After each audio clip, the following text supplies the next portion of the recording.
오늘 이 시간 우리 함께 읽을 하나님의 말씀 전도서 4장 9절에서 12절까지의 말씀입니다. 구약 성경 951페이지 전도서 4장 9장에서 12절까지의 말씀 총 4절이라 제가 먼저 한 절, 여러분들이 한 절 번갈아 가면서 말씀 읽도록 하겠습니다. 전도서 4장 9절 말씀부터 제가 먼저 읽도록 하겠습니다. 두 사람이 한 사람보다 나음은 그들이 수고함으로 좋은 상을 얻을 것임이라. 혹시 그들이 넘어지면 나라 그 동물을 붙들어 일으키려니와 그로서 넘어지고 붙들어 일으킬 자가 없는 자에게는 화가 있으리라. 또 두 사람이 함께 누우면 따뜻하거니와 한 사람이면 어찌 따뜻하랴. 한 사람이면 패하겠거니와 두 사람이면 맞설 수 있나니 세 겹줄은 쉽게 끊어지지 아니하느니라. 아멘. 오늘 이 시간 우리는 셋이 하나 되어 라는 제목을 갖고 오늘 우리가 읽은 하나님의 말씀 함께 나누는 시간 갖도록 하겠습니다. 여러분, 우리가 2025년 말에 그토록 고대하던 2026년 새해가 밝았습니다. 여러분, 새해가 밝고 나서 며칠이 지났죠? 오늘이 1월 4일이니까 이제 3일이 막 지났습니다. 3일이 지나는 동안 여러분들의 삶에 어떤 변화가 있으셨습니까? 그죠? 생각보다 아무런 변화가 없었습니다. 여러분, 하지만 올 한 해 하나님이 우리를 위해 예비하신 너무나 많은 것들을 우리가 이미 가지고 있고요. 한 해가 흘러감에 따라 하나님이 우리의 필요를 따라 그리고 하나님의 계획에 따라 그 모든 것들을 우리에게 놀랍도록 공급하시며 우리의 삶의 기적과 우리의 삶의 놀라운 변화를 만들어 나가신 분이란 사실, 그것을 우리가 이 예배의 시간 확신하며 나아갈 수 있기를 소망하겠습니다. 여러분, 그런데요, 우리 개인의 삶에는 변한 게 없는데 이 교회에는 크게 바뀐 게 딱 한 가지가 있습니다. 뭐가 바뀌었을까요? 우리 교회 바뀐 게 하나 있습니다. 다들 어디가 바뀌었나 지금 고개를 두리번 하시는데요. 주변을 바라봐서는 알 수가 없습니다. 우리 교회, 이게 2025년 주보고요. 이게 2026년 주보입니다. 딱 하나가 바뀌었죠. 1년에 한 번만 바뀔 수 있는 것. 바로 우리 교회 목표가 바뀌었습니다. 2025년 우리 교회 목표가 하나님이 기뻐 받으시는 예배를 드리는 우리들이었고요. 2026년 하나님이 새롭게 이 교회에 주신 목표가 하나님 안에서 기뻐 모이는 우리들이라고 이 목표가 변화되었다는 것입니다. 여러분, 제가 방금 말씀드린 것처럼 올 한 해 우리들의 목표는요, 하나님 안에서 하나가 된 우리 예배 공동체가 내 주변에 있는 모든 성도님들과 함께 기뻐하며 살아가는 것이 되겠습니다. 하지만 벌써 공동체, 모임, 함께 이런 단어를 딱 들으면요, 벌써부터 거부감이 드실 분이 조금 있을지도 모르겠습니다. 왜 이 말을 들으면 우리가 자연스럽게 거부감이 생길까요? 여러분, 우리가 그동안 교회에 일주일에 몇 번만 나오면 됐죠? 일주일에 딱 한 번, 일요일 오전 한 10시 30분에서 10시 50분 사이에 딱 나왔다가 한 1시쯤 되면은 밥 먹고 바로 집에 딱 가면은 되는 게 우리들의 일상 아니었습니까? 그러면은 그 일요일 그 짧은 2시간에서 3시간의 시간을 제외하고 나머지 모든 시간 다 누구의 거였죠? 내 거였습니다. 내가 하고 싶은 대로 하도 되는 겁니다. 자고 싶으면 그 시간에 자도 되고요. 일하고 싶으면 일해도 되고요. 친구를 만나고 싶으면 친구를 만나도 되고, 여행을 가고 싶으면 여행을 가도 되는 것이 모두 다 나의 시간이었다는 것이죠. 그런데 우리가 함께 해야 한다 하고요. 모여야 한다 하고요. 그리고 합력해야 한다. 이런 말을 들으면요, 왠지 내가 평일에도 교회에 나와야 될 것 같고요. 왠지 내가 봉사를 더 열심히 해야 할 것 같고요. 왠지 내 시간을 뺏기는 그런 기분이 들어서 우리가 이런 말이 설교 강단에서 나오면 조금 부정적인 감정, 멀리하고 싶은 그런 마음을 가질 때가 굉장히 많다라는 것입니다. 하지만 과연 우리들이 모이는 것이 이러한 불편함만을 만드는 것일까요? 요즘 같은 개인주의 시대에서 우리가 공동체로 모이자고 말하는 것이 요즘 시대에 조금 뒤처진 행동이라 할 수 있을까요? 여러분, 그렇기 때문에 오늘 우리는요, 우리에게 주어진 이 전도서의 말씀을 통해서 하나님이 우리에게 무엇을 원하고 계시는지, 그리고 우리가 왜 함께 모여 살아가야만 하는지에 대한 그 비밀을 함께 알아보는 시간이 될 수 있기를 소망하겠습니다. 여러분, 오늘 본문 말씀인 전도서 혹시 누가 기록한 책인지 알고 계시나요? 전도서는요, 전도자가 기록했다라고 성경이 기록하고 있습니다. 근데 이 전도자가 누군지 또 우리가 알지를 못하죠. 근데 대부분 성경학자들은 이 전도서를 기록한 사람이 바로 지혜의 왕 솔로몬이라 말을 하고 있습니다. 여러분, 이 솔로몬은요, 하나님이 주신 지혜의 축복을 통해서 세상에서 가장 똑똑한 사람이 되었고요. 자신의 지혜를 통해 현명한 판결을 내리고 이스라엘을 그 당시 주변 국가 중 가장 강력한 나라로 성장시킨 위대한 왕이었습니다. 또한 그는 하나님이 주신 지혜를 통해 하나님이 그에게 공급해 주신 재물과 지위와 위엄을 통해서 이 땅 가운데에서 그가 경험하고자 했던 모든 것들을 행하며 살아갔던 그러한 사람이라 할 수 있다는 것이죠.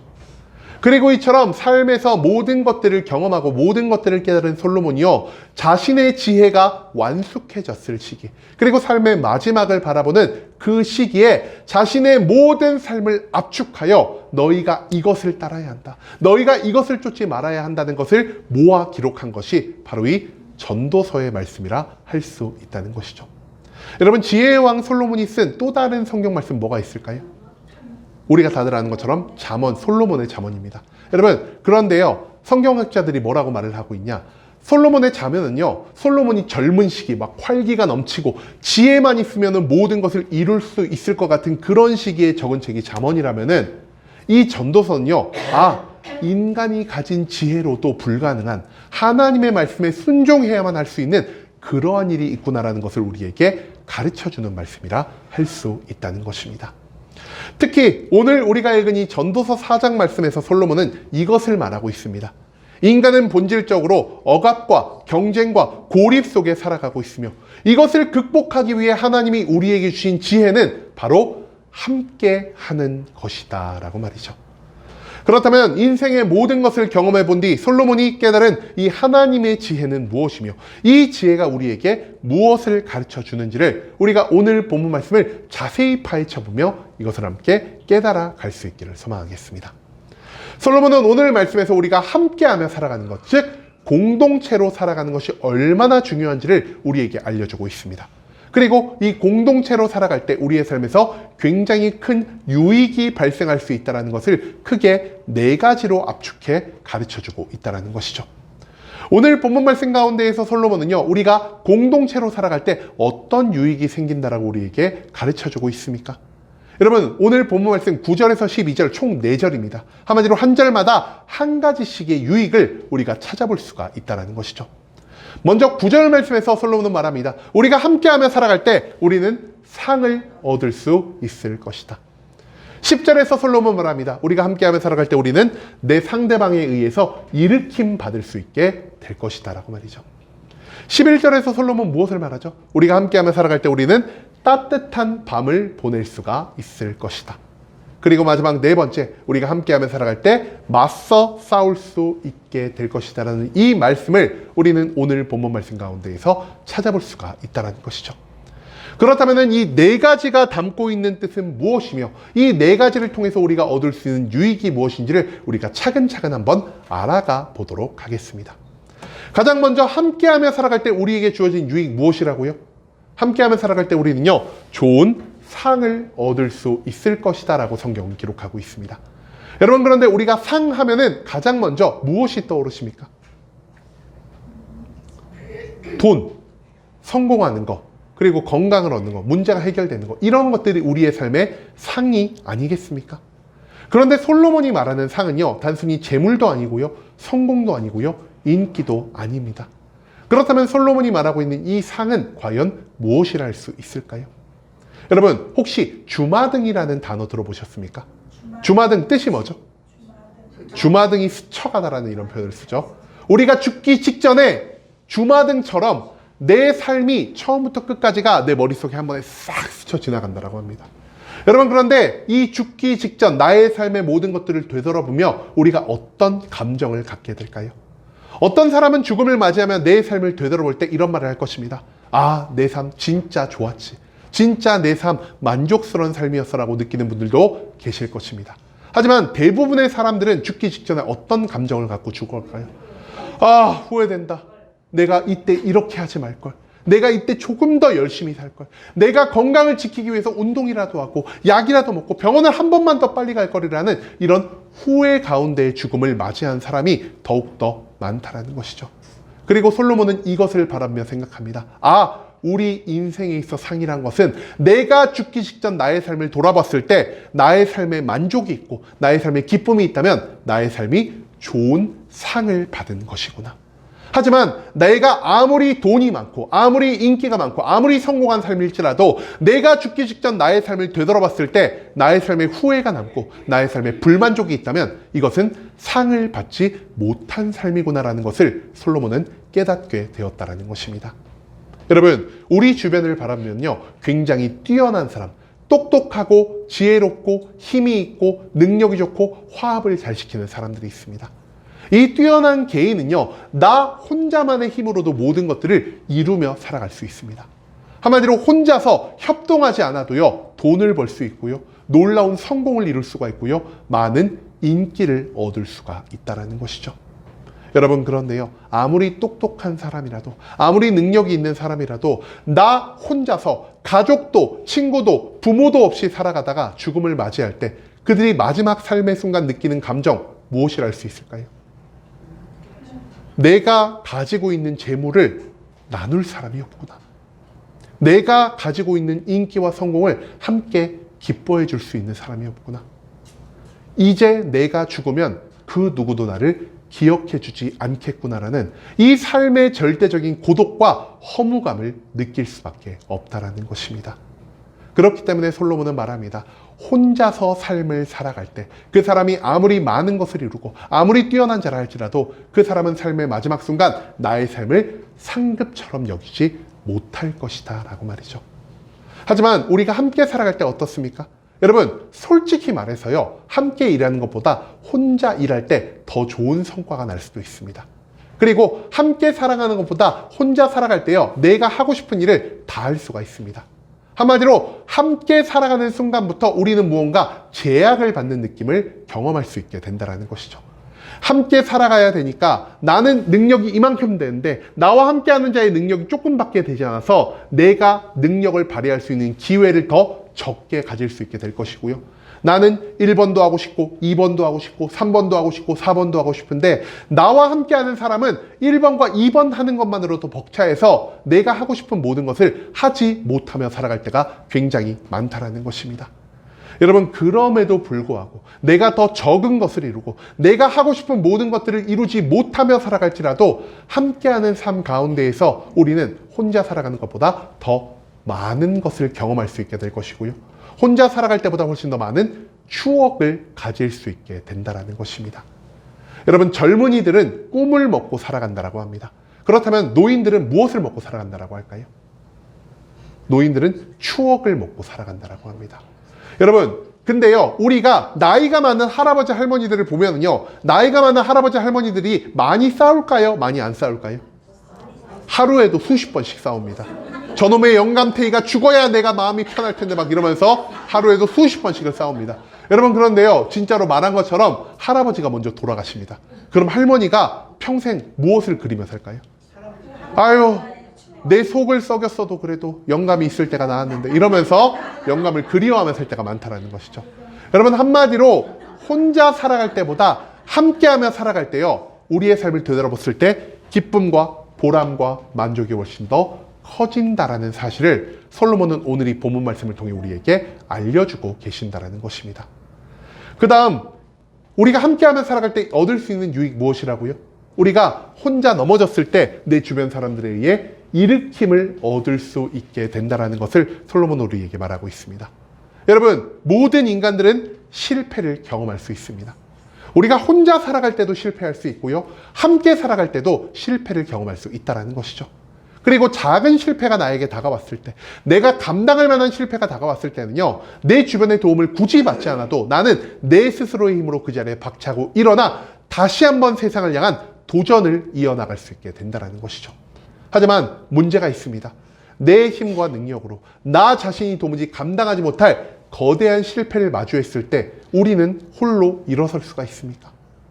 여러분, 내가 감당하지 못할 실패를 마주했을 때 우리는 혼자 일어설 수가 없습니다.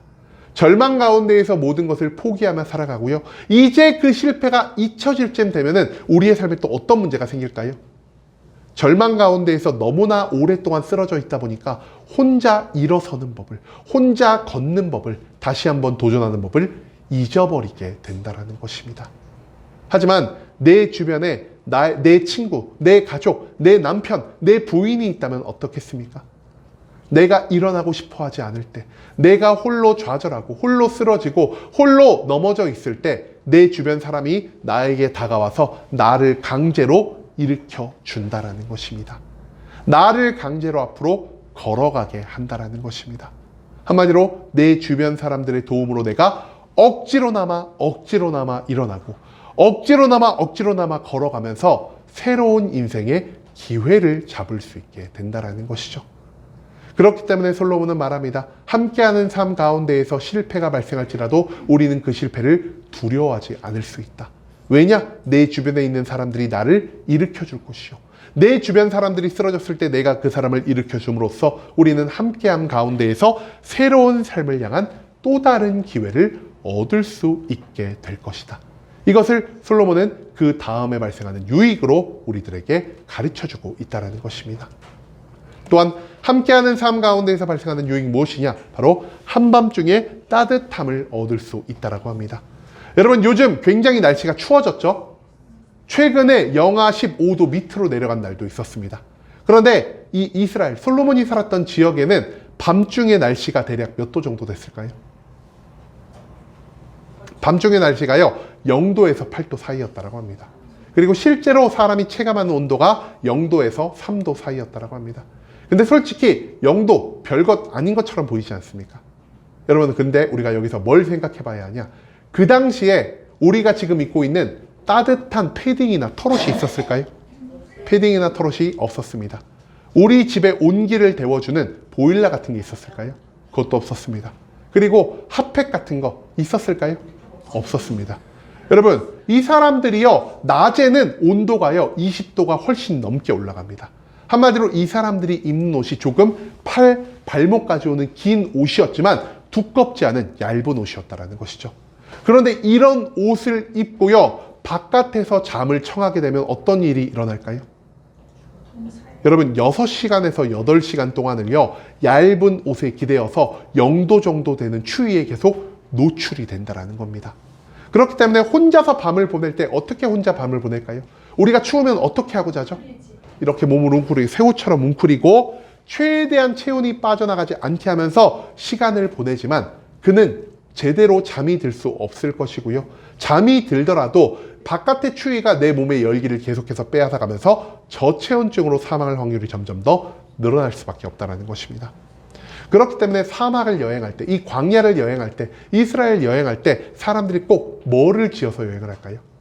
짝을 지어서 여행을 합니다. 왜 짝을 지어서 여행을 할까요? 밤에 추우면은 우리가 어떻게 하고 잘 수가 있죠? 남자가 이렇게 꼭 껴안고 자기죠. 그렇죠? 그러면은 어떻게 잘까요? 이들이 등을 맞대고 잡니다. 등을 맞대고 자면은요, 내 몸의 체온이 유지가 되고 저 사람의 온도 체온이 유지가 되고요, 이 체온이 손실될 것이 훨씬 더 많이 줄어든다고 합니다. 그렇기 때문에 이처럼 체온을 나누면서 나도 생존을 할 수가 있고요, 상대방도 생존을 할 수 있는, 즉 모두가 생명을 구할 수 있는 따뜻한 밤이 완성될 수가 있다는 것입니다. 여러분, 우리는요, 혼자 살아갈 때도 내 생명의 위협을 받을 때가 있고요, 함께 살아갈 때도 내 생명의 위협을 받을 때가 있습니다. 하지만 이 말씀을 통해서 솔로몬이 우리에게 무엇을 강조하고자 했냐? 혼자 살아갈 때보다 둘이 살아갈 때 너의 생존 확률이 훨씬 더 높아질 것이다. 한마디로 함께 살아가는 것이 너의 생명을 보존하기 위해 유익한 것이다라는 것을 오늘 이 본문 말씀은 우리들에게 가르쳐주고 있다는 것입니다. 그리고 마지막, 우리가 함께하며 살아갈 때 누릴 수 있는 유익 무엇일까요? 여러분, 우리가 패배하지 않고 맞설 수 있게 된다는 것을 오늘 본문 말씀은 우리들에게 강조하고 있다는 것입니다. 여러분, 우리는 세상을 살아가면서 모든 시간, 모든 장소에서 분쟁을 경험하고 있습니다. 가장 먼저 유치원 때 아기들이 무엇 때문에 분쟁하고 싸울까요? 누가 더 좋은 장난감을 갖고 노냐, 누가 저 빨간 블록을 더 많이 갖고 노냐, 이런 걸 가지고 분쟁을 벌인다는 것이죠. 학생 때는 어떨까요? 무엇 때문에 분쟁하죠? 성적. 내신 성적을 잘 받아야 되니까 이것 때문에 분쟁한다는 것입니다. 그리고 회사에 다닐 때는 무엇 때문에 분쟁할까요? 그죠? 승진, 성과 이런 것 때문에 분쟁을 할 때가 굉장히 많고요. 경로당에서는 왜 분쟁할까요? 먹을 것도 있는데요. 대접받으려 그럽니다. 그래가지고 경로당에서 싸우면 제일 먼저 어떤 말을 할까요? 너 몇 살이야? 이거부터 나온다라고 합니다. 왜냐? 한 살이라도 많아야지 한국에선 대접을 받을 수가 있거든요.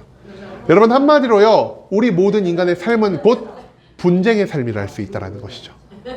그런데요. 우리가 생각을 해봅시다. 어릴 때부터 지금까지 살아오면서 어릴 때는요. 개인과 개인과의 분쟁이 많았습니다. 근데 나이가 들면서 개인과 개인의 분쟁이 많아질까요? 아니면 집단과 집단의 분쟁이 많아질까요?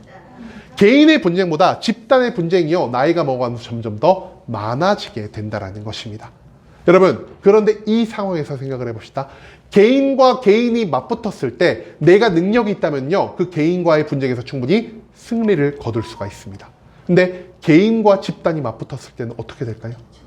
아무리 능력이 뛰어난 사람도요. 2명, 3명까지는 감당할 수 있으나 이 집단이 5명이 되고 10명이 되면은 이 힘을 도무지 감당할 수가 없다는 것입니다. 한마디로 개인과 집단이 맞붙었을 때 개인은 절대적으로 패배할 수밖에 없다는 것이죠.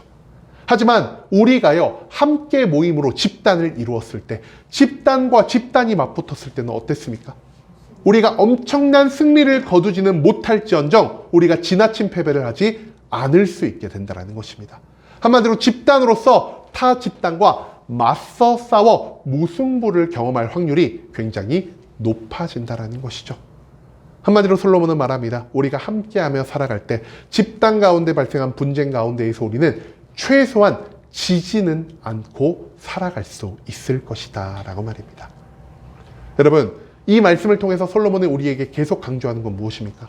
우리가 공동체로 살아가는 것이요 혼자 살아가는 것보다 훨씬 더 유익하다라는 것입니다. 우리가 함께하며 살아갈 때 우리는 삶의 마지막 순간 혼자 살아갈 때보다 훨씬 더 많은 추억을 얻을 수가 있을 것입니다. 우리가 함께하며 살아갈 때 우리는 실패를 하더라도요 실패 이후 새로운 삶을 향한 도전의 회복을 얻을 수가 있을 것입니다. 우리가 함께하며 살아갈 때 생존 확률이 더욱더 높아질 것이고요. 우리가 함께하며 살아갈 때 집단과의 분쟁에서 최소한 지지는 않을 수 있게 된다는 이 4가지의 유익을 솔로몬은 오늘 이 본문 말씀을 통해서 우리들에게 선포하고 있다는 것이죠. 여러분 그런데 우리가 여기서 한 가지 생각해 봐야 할 게 있습니다. 집단으로 생활할 때 함께하며 생활할 때 이런 4가지의 유익이 발생하는 거 모두 동의하십니까? 여러분 근데요 우리가 굳이 꼭 예배 공동체여야 할 필요가 있을까요? 우리가 가족 공동체로 살아도 친구 공동체로 살아도요 이 4가지의 모든 유익을 얻을 수 있습니다. 우리가 회사에서 공동체 생활을 해도 우리가 취미가 맞는 사람들끼리 모여도요 이 4가지의 모든 유익을 얻을 수가 있다는 것입니다. 심지어 이 교회 안에서 공동체 생활을 하는 것보다 유명한 사람, 나의 삶에 도움이 될 만한 사람이 있는 그 공동체에 들어가서 활동하는 것이요 이런 4가지 종류의 유익을 추구하는데 훨씬 더 도움이 될 거라는 생각을 우리가 충분히 해볼 수가 있다는 것입니다. 여러분 그럼에도 불구하고 우리가 다른 공동체가 아닌 이 예배 공동체에 모여야 하는 이유는 무엇이라 할 수 있을까요? 솔로몬은요 오늘 본문 마지막 말씀 전도서 4장 12절 말씀에서 우리들에게 이런 말씀을 남기고 있습니다. 우리 다 같이 이 말씀을 읽어볼까요? 한 사람이면 패배하겠거니와 2 사람이면 맞설 수 있나니 세 겹줄은 쉽게 끊어지지 아니하느니라. 여기서 솔로몬이 말한 건 무엇이죠? 혼자 살아가는 사람은요 반드시 패배하게 된다는 것입니다. 둘이 살아가는 사람은 어떻다라고요? 둘이 살아가는 사람은 맞설 수가 있다. 최소한 승리는 못할지언정 패배하지는 않을 수 있다는 것입니다. 그런데 솔로몬이요 여기서 말씀을 그친 게 아니라 마지막에 또 어떤 말을 하고 있죠? 1명과 2명 즉 개인과 집단만 말하고 있던 솔로몬이요 이 마지막 절에 이르러서는 갑자기 제 3자를 추가하고 있다는 것입니다. 세 겹줄은 쉽게 끊어지지 아니하리라. 한마디로 타인의 줄, 한 겹줄, 2 겹줄은 끊어질 수 있을 것이나 세 겹줄은 쉽게 끊어지지 않을 것이다. 반드시 마지막에 가서는 승리할 것이다라는 이 말씀을 솔로몬이 남기고 있다는 것입니다. 여러분 세 겹줄 혹시 보신 적 있으신가요? 세 겹줄 다들 아는 것처럼 세 겹으로 꼬은 줄입니다. 그런데 이 세 겹줄이요 소재가 다르고요 색깔이 다르고 모양이 다른 세 겹줄이 이렇게 꼬아졌을 때 이 줄의 강도가 굉장히 튼튼해진다고 합니다. 그렇다면 이 세 겹줄에서 한 겹과 두 겹과 세 번째 겹은 무엇을 상징한다고 할 수 있을까요? 첫 번째는 누굴까요? 첫 번째는요, 나 자신입니다. 그러면은 나의 꼬임받은 두 번째 줄은 무엇일까요? 내 주변에 있는 또 다른 사람이라는 거죠. 그렇다면 마지막 세 번째 줄은 무엇입니까? 세 번째 줄 바로 하나님이라는 것입니다. 여러분, 삼겹줄은요 쉽게 끊어지지 않습니다. 근데 여기에 누구와 누가 필요하다고요? 내가 필요하고요, 내 주변의 이웃들이 필요하고요, 마지막으로 하나님이 필요하다라는 것입니다. 그렇기 때문에 솔로몬은요 두 겹줄로서 이 이야기를 마무리 짓지 않습니다. 왜냐? 우리가 단순히 연합하는 것, 함께하며 살아가는 것이 도움이 된다면 굳이 하나님의 예배 공동체로 우리가 모일 이유가 없기 때문이라는 것이죠. 하지만 솔로몬이 마지막으로 세 겹줄을 말한 이유 무엇입니까? 우리의 모든 공동체가 유익을 만들어줄 수 있으나 우리가 진짜 유익을 추구하기 위해서는, 우리가 진짜 완벽한 공동체가 되기 위해서는요, 나와 너가 합쳐진 공동체에 하나님이 함께 하셔야 한다라는 이 말씀을 오늘 본문은 우리들에게 강조하고 있다는 것입니다. 여러분, 하나님이 우리의 공동체에 함께 하실 때 우리는요 삶의 마지막을 되돌아볼 때 추억을 감상하는 것이 아닌 추억을 넘어서 후회가 없는 가장 완벽한 삶을 살아갈 수 있게 될 것입니다. 또한 하나님이 우리의 공동체에 함께 하실 때 우리는 단순히 실패해서 회복을 얻는 것이 아닌 하나님이 예비하시는 길의 인도함을 따라감으로 인해 진정한 삶의 성공을 얻을 수 있게 될 것입니다. 하나님이 이 공동체에 함께 하실 때 우리는 단순히 생존한 것만으로 만족하는 것이 아니라 나의 삶 가운데 세상이 줄 수 없는, 하나님만이 주실 수 있는 진정한 기쁨과 평강을 누릴 수 있게 된다는 것이죠. 그리고 마지막으로 우리가 공동체와 공동체가 싸울 때에는 모든 것이 무승부로 끝날 수 있겠지만 하나님이 나와 함께 하시고 하나님이 우리 공동체의 편에 서주실 때 우리는 끝끝내 마침 승리를 얻을 수 있게 된다는 사실, 그것을 오늘 이 본문 말씀은 우리들에게 강조하고 있다는 것이죠. 여러분, 그렇기 때문에 우리는요 단순히 인간 공동체에서만 멈추는 것이 아닌 하나님의 이름으로 모인 예배 공동체로 모여야 할 것이요, 내가 속해 살아가는 모든 공동체를 단순히 인간 공동체로 남겨두는 것이 아닌 하나님이 함께 하시는 공동체로 변화시켜 가야 한다는 것, 그것을 우리가 오늘 이 말씀 가운데에서 잊지 않을 수 있기를 소망합니다. 내가 살아가는 모든 시간, 모든 장소에서 나와 함께할 다른 사람뿐 아니라 하나님이 나와 함께하여 주실 때, 하나님이 우리와 함께하여 주실 때 우리의 삶이 이 땅 가운데에서 가장 완전을 향해 나아갈 수 있게 된다는 것, 그것을 우리는 이 말씀 가운데에서 배울 수 있게 된다는 것이죠. 여러분, 이제는 우리가 혼자 살아가면서 고독과 실패와 생존의 위기와 패배 가운데 살아가지 않을 수 있기를 원합니다. 하나님이 원하시는, 하나님이 함께 하시는 이 예배 공동체를 통해 삶의 보람과 기쁨을 누리고 서로를 살리며 패배하지 않는 성공과 승리가 보장된 그러한 삶을 살아갈 것을 하나님은 이 말씀을 통해 올 한 해 여러분들에게 선포하고 계신다는 것입니다. 하나님의 이름으로 함께 모여 삼겹줄을 이루고 하나님의 사랑으로 서로를 섬기며 내 옆의 성도를 위해서 함께 기도해 주므로 우리가 하나님이 함께하는 공동체 가운데에서 기쁨과 평강을 온전히 누리며 이 2026년을 가득히 채울 수 있는 순복음 함께하는 교회 모든 성도님들이 될 수 있길 간절한 마음으로 소망하겠습니다.